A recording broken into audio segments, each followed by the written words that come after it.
Hey guys, Footy Manager TV here, and welcome to my new Football Manager 2016 Let's Play series with Lazio. You know, a few days ago I said I was going to be starting a new Football Manager series.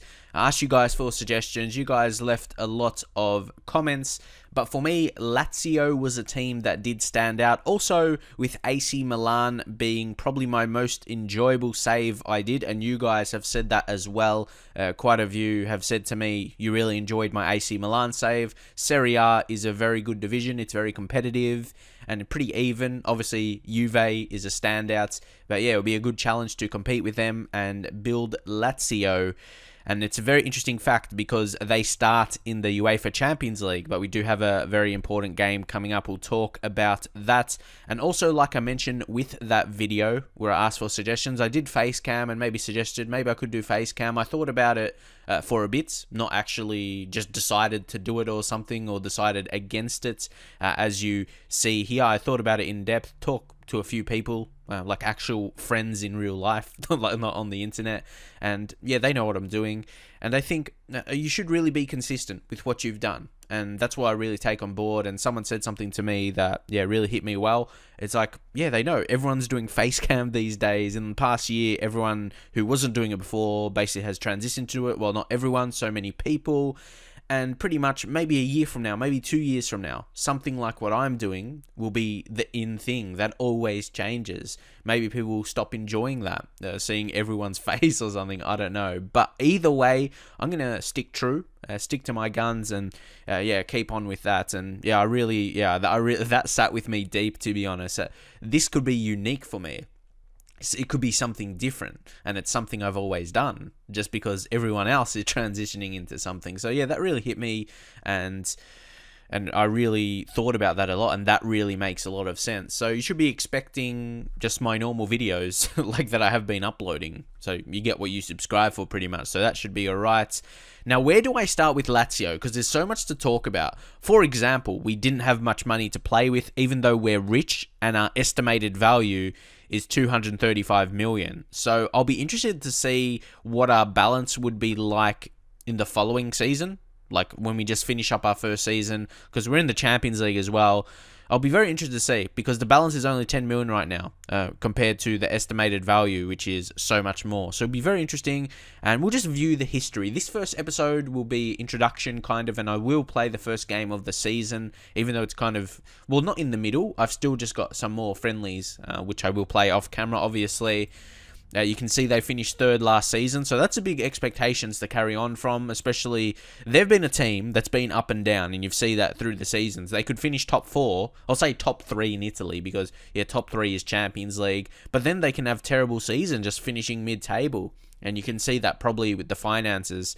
They did have a good period around here, in the 90s. They had actually a dominant, so that's what I want to kind of bring back. In the 2000s, they've been, again, up and down, like I mentioned. So first up, we're going to go to the affiliated clubs. And there's one club I did get, Shangang, as the kind of affiliate club for financial benefits, for merchandising sales, and as you can see that. And before I get really deep into this, I have to give a shout out to Wolfie. You know, he creates my thumbnails, and he did once again a great thumbnail, so make sure you go subscribe to him. He does make Football Manager videos, and if you do like it, yeah, drop a like on the video as well if you're really anticipating this series, if you're gonna like it. And another thing, see, there's a lot of information I have to get out to you guys. It is going to go back to that series with, I would say, a big team. They're not a huge team in Italy, not like Juventus, but it's that save where I will be recording every single game, and I can get uploads really going, a lot of uploads, so I can record maybe a few episodes per day, because I'm recording more or less everything I do in terms of the games, so get excited for that. But this is one of the reasons, there's actually two, but first up, Werribee City is an affiliate with Lazio. They're like so close to me in real life. You have no idea. Werribee City. So that's pretty cool. And they're Australian affiliate. And like I said, not just Australian, but they're pretty close to me.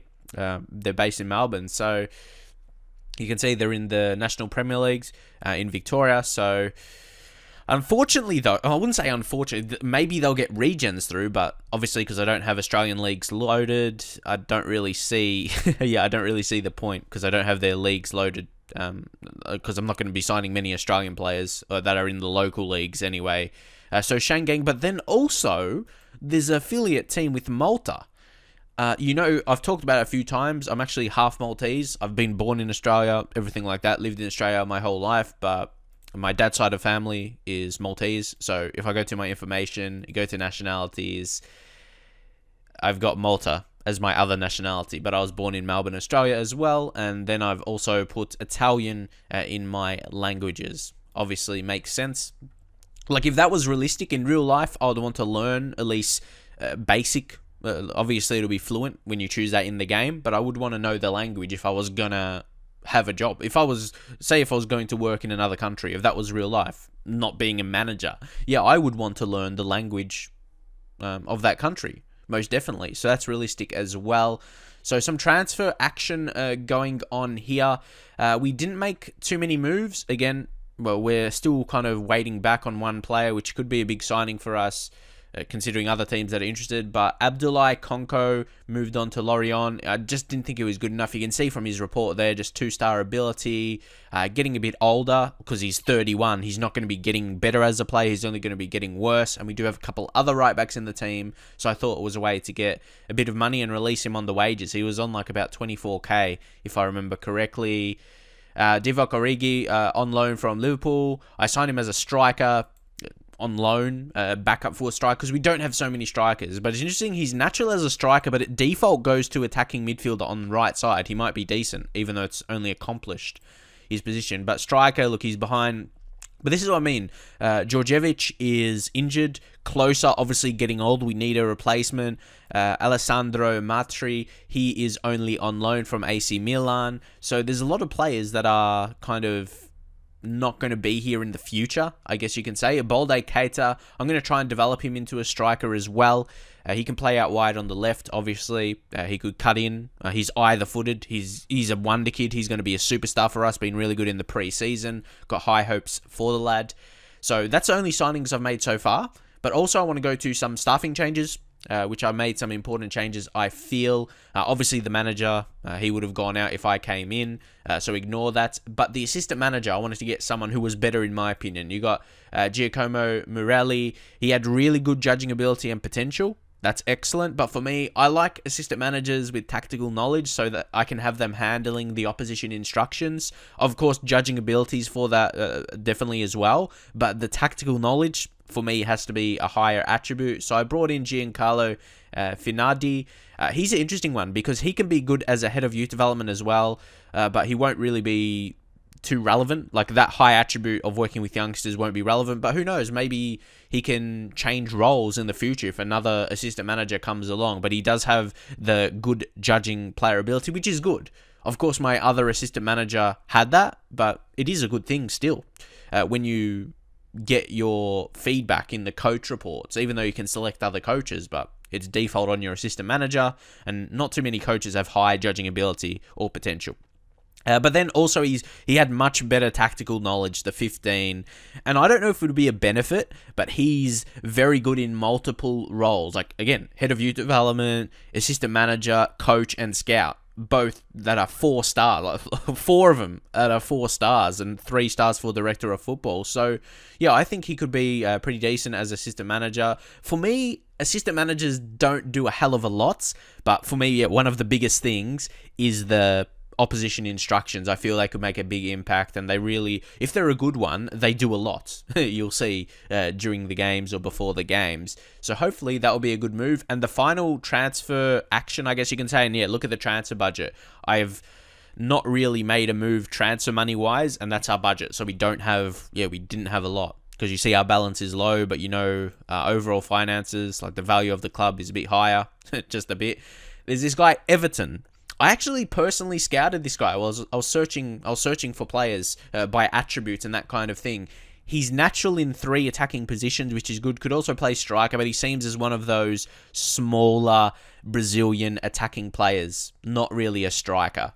But he's got pretty good potential. Again, he can make an impact in the first team. He won't be our best player right away, but he's got potential to be a Serie A left winger. Again, probably could play all those positions. But yeah, he's probably more a winger than attacking midfielder. And we got an offer accepted but also Manchester United and Real Madrid. I thought, okay, I got an offer accepted, and that was before I saw other teams were interested. There was more than those. It was like Chelsea, PSG, those kind of teams as well. So, okay, he must have high potential if these other teams are interested in him. But especially after they made bids, I'm like, I really want to sign him. So I think, I did. I thought to myself, I really want to give him a good offer so he accepts the offer. And I was pretty, I was excited. I was like, I've found potentially a hidden gem here because I haven't signed this guy Everton before. I have no idea why I said that, but anyway, I've never signed him ever before, and I was pretty happy when I just discovered him without like him being a suggested player or something. So, I was pretty happy with myself there, but he has to choose us. So again, like I said, I gave him a bit more than he wanted on the wages and everything else, a few bonuses. So hopefully he decides to join us, and it may be a better decision than moving to one of those other big clubs. Like, he wouldn't play as much. He'll be like a bench player, if that. So we just have to see. We got a game, though, tomorrow against Juve. What a way to kick off this series. A game against Juventus tomorrow. Let's see how we go. So, guys, now it is time for that Juve game. It is the Super Cup final. Juventus v Lazio. This is a big game, isn't it? It's really, really big for a pre-season game. In essence, to me, it is still a pre-season game, especially as I've got friendly games to follow. It's like in the middle of pre-season almost. That's crazy, as I usually do say those kind of games, like Community Shield. That kind of stuff, and that's like the last game before the season proper gets underway, but I've still got friendlies to play after, so it's been a good preseason anyway. We've been unbeaten, but what I do want to see here, I'm not going to say I don't care about the result, but what I care about more is the performance. I don't care if we lose or win, really. If we win and we don't play well, I wouldn't be happy, so that goes the same way as well. Not really an excuse if we lose. Like, if we win and I don't play well and I don't look convincing against Juventus, even though it's still early in the season, I may be slightly concerned. Not really worried, but maybe a little slight concern, especially as we did draw Manchester United for the best place playoff. That's going to be huge. Probably in previous years, I would be a bit more scared playing Man United, and you'd probably expect them to already be automatically qualified. But because of how they are going currently, I'm pretty confident, surprisingly, going into both legs. So maybe leave your thoughts in the comments. But what a way to kick off this series. This episode is going to be Juventus, and next episode is going to be Manchester United. So, yeah, what a way to kick things off. But anyway, we shall... in fact, do that. We shall get into it. You can see, I like with this skin, it shows the instructions. It shows the instructions there. I don't have to specifically click on the instructions for you to know what we are playing. But again, it's a 4-2-3-1. For me, 4-2-3-1 is the most balanced, and I feel I can utilize the fullbacks, or in this case, wingbacks. They'll be playing that role, or the fullbacks on wingback role on attack, and you've got inside forwards, who obviously are going to play a big part, not just for letting them get forward to get crosses in, but they're quality players in themselves. And Stefano Mauri, talk about experience. We've got a really good mix of experience and youth. Stefano Mauri, he's 35 years old, but he's still high quality. He's got amazing mental attributes. I'll go through and analyze players, not so much in this first episode. I used to do that in like opening episodes, but a mix, because I've got more things I want to cover in terms of young players in the team and everything like that. Ricardo Kishner is one of those who signed in real life. He's a good young player and could make an impact in the first team. But for now, we're going to head straight into the game. And of course, a big player for us. There was actually transfer interest for Stefan de Vrij. I wonder if any other teams, there's still FC Bayern and Real Madrid that are interested. But I put asking price because bids were coming in everywhere, and he wanted a new contract and everything, which I didn't give to him yet because I was trying to hold off until we make signings because we don't have the biggest budget. But he is a must to keep for success unless we get a really huge offer. But it's Dybala, could be an early opportunity. It's Alexandro out wide on the left, whips in a cross. And how about that to kick things off? We concede a goal from a cross. Probably should have expected that, but it's so consistent in FM16 that you concede from a cross. Again, it is always disappointing. And now we've picked up injury to Antonio Candreva. He's got a bruised head. I'm not sure whether to take him off. I'll just keep on for now, but might sub him early. We'll see. Can we get that goal back? Candreva, does he look injured? Maybe a little bit. He couldn't do much with that. But Basta puts it in. Can we get a goal back? No. And now they're in all this space. Hernandez to counter. He plays it through. It's Dybala. And saves. And it's so crucial with a new save to get your tactics right. Because if you start really badly, you're behind the 8 ball. And it's going to be a struggle to get back. Because you don't know if your current tactics are good or not. But we have a corner here. Can we get that goal back? Come on, Felipe Anderson. Finish! Oh, Maori. What an opportunity. It was an open goal and he couldn't find the back of the nets. So we are having chances. That's the good thing. Lucas Bilia. Oh, come on. Gentiletti finds Parolo. Still opportunity here, actually. He finds Radu from left back. Oh, we lose the ball. That's the most crucial thing. Losing the ball in attack. And luckily, Mario Mandzukic is offside. But, yeah. I want to win this game. Or at least play well, but I don't want to take risks with Candreva. I don't want him to miss the start of the season. I don't want him to have a big injury, but we do have friendly games to play. So as long as it's not a huge injury, like for a few months or something, I think we'll be alright. But I don't think, who would we have to bring on for Candreva? We'd probably have to bring on someone. That's why I want to sign that Everton lad. He'll be another winger for us. Right now, we can only bring on Ricardo Kishner, and he's still very raw. He's very young. But it does look like we're going to be going into half-time losing 1-0, which is not terrible. We haven't been dominated by Juve, which again, that's a sign, like I mentioned. But we are going to sub out Candreva like a friendly game. I'm always treating it, like a friendly. Maybe sub a player at half-time if he's not 100% fit, and we'll bring on Ricardo Kishner, because don't forget he is left-footed, so he'll cut in on the left. He cuts in from both sides, actually, so he's like a natural, inside forward. He's decent on both feet also. But we're going to go just with that one change, and we're going to say assertively, we can still come out of this match with a win tonight. Just give them the confidence. Hopefully they can push on in second half now. So we're getting to 60 minutes now, so I'm kind of thinking, okay, there's a highlight. That always happens. I start to talk about maybe making a change, and then there's a highlight. Maybe it can fall for us, or they might counter. It's Zaza. Oh, come on. Gentiletti does really well there. Basta. Now Kishner, let's see. That's what I want to see, out of these kind of games. Someone like Kishner could show signs, and now Radu. Oh, that was really wasted. But it's still going to be an opportunity. De Vrij, Parolo, well done in midfield to keep this. Winning some challenges. Oh, Keita, you're off. Nah, I can't see him doing anything. And he's on yellow. He's not playing well. So we'll take him off. And we'll bring on someone who could potentially win it, who's experienced. Miroslav Klose. And if he can, he might be the starting striker. I think he has to be. He has to be the starting striker ahead of Keita, the experience and the mental attributes. And he's still really good finishing. He can still score goals at 37. And you got to be good for that. And again, I've talked about that in previous times. So his natural fitness is only 13. But either way, he's still held on to some amazing attributes, especially mentally. You got to be good at the top level mentally. So that shows while he's still playing at this age. So we'll make that change also, but we'll go attacking. Might as well. Might as well now, even though it's Juve, but they haven't completely dominated us. That's what I'm trying to say here. It hasn't been a dominating performance from Juve. They just got a cross goal, and they haven't really been a threat. So yeah, I think it's been good. It's been a good start to this, I guess, first competitive game, and it's a penalty. I know, you see, I'm going to see it that way. Well, who knows? Maybe the keeper could save it. But we'll see. What is Mandzukic going to do here? It's a bit disappointing.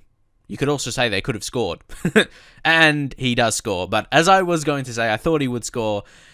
I'm still content with our defensive performance as a whole. Like I said, we'll be conceding from a penalty now and the overpowered cross goals in FM16. So it's not completely a disaster in my view. And like I said, just a friendly game. These kind of games I don't really take too seriously. And now it's a cross.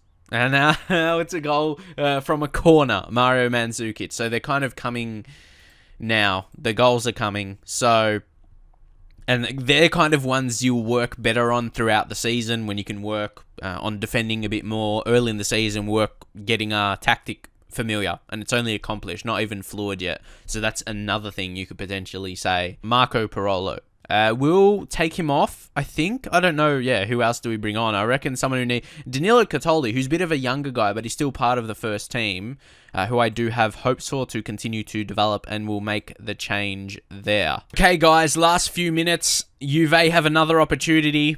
Can they finish the game off in style? And they do. I'm not sure about Berisha now. Maybe he's just not good enough, also as goalkeeper. So a few things we've got to think about. But yeah, he was covering near post there, and then he moved away from it. See, that's lack of just being aware, like what kind of shot is coming. He was covering that near post initially, and then he just moved away to the center. Yeah, that's annoying. It's always annoying to concede multiple goals in a game, regardless if it's friendly or not, or if it's just a pre-season game like this is. Always annoying, and it gives us the opportunity to say we're not happy with the result. But yeah, it fires up. Maybe that could be a good thing. Yeah, firing up the team. But yeah, Pogba had a dominant game, and the good thing is that we have a target. This is where we want to reach. A Juve level. We shouldn't be beating them the first time we play them anyway. So for the series, this is like a goal, a team of quality we want to reach, and like maybe 4 or 5 seasons from now, that's how I want to be. So yeah, it kind of makes sense for them to dominate us. So you can kind of see the difference from now until. But I would see the games during the season, the league games, as more of an indication. But still, there could be similar results, I would imagine anyway. So you can see those results, and then us 4 or 5 seasons down the track to compare. And yeah, I will be doing that many seasons. You'll see, a lot of uploads coming with this style of series. But yeah, we have to leave the match now with a very disappointing defeat still. And as you can see there, Antonio Candreva, it's only a bruised head, so out for 5 to 6 days, not even a week, so that's a good thing. Kishner makes his debut, but I definitely don't count that as his real debut. The debut will be when he plays in the league, obviously. Van Gaal, what is he doing? He wants to sign... Oh, I'm not surprised. He wants to sign Martin Caceres. Martin Caceres is a good defender. But that'll be it for now. And as you can see, I still have a couple of friendly games to play through. So obviously disappointing to lose against Juve, but I think we'll be very prepared for the Manchester United game, because that's still a competitive game, 90 minutes against Juve. Regardless of the results, the players will be prepared. We'll be prepared for Manchester United. So I reckon Everton, if that signing can go through, it will be hard, because a couple other big teams have accepted and would have offered contracts. So please drop a like if you enjoyed this video. It's going to be a long project with Lazio. This is obviously already in the top division, but to reach Juve's level, that's obviously already showcased, like the level we need to reach with how good they are. But starts in the next episode with Manchester United. Maybe leave your predictions on how we will go in that game. So once again, if you enjoyed it, don't forget to drop a like on the video. If you're new, subscribe, and I'll see you guys in the very next episode.